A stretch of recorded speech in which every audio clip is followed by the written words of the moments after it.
আমি এই মুহূর্তে আছি প্রবাসী কল্যাণ ও বৈদেশিক কর্মসংস্থান মন্ত্রণালয়ের জেলা কর্মসংস্থান ও জনশক্তি অফিস পঞ্চগড়ের সামনে।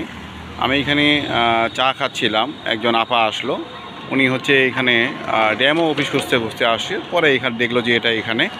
তো যাই হোক, এখন যে আপা বিদেশে যাবেন, তার শেষ ইচ্ছা যে তিনি কিছুদিন আরও বিদেশে থেকে পঞ্চগড়ে একটি বাড়ি করবেন।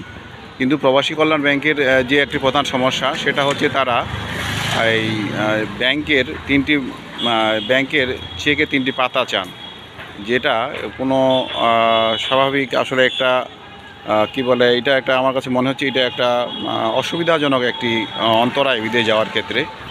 কেননা সেই আপার যে আপন ভাই, তারাও এটা দিতে আশঙ্কা বোধ করছে। তো আসলে এই যে নিজস্ব একটা চেক দিয়ে দেওয়া, ব্ল্যাঙ্ক চেক 3টা পাতা, এটা আসলে কতটুকু গ্রহণযোগ্য?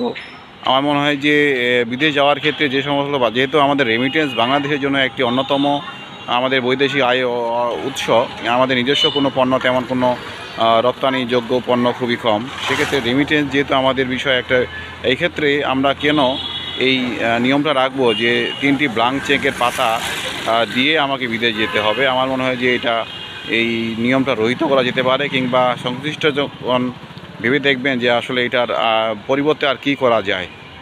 তো আপার সঙ্গে কথা হলো, আপা এখন এটা চেষ্টা করছেন। এখন আমি জানি না, সে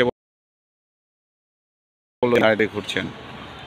আসুন আমরা যে যা জায়গা থেকে সমস্যাগুলো আমাদের যে নতুন সরকার, তার কাছে উত্থাপিত করি। ধন্যবাদ সবাইকে।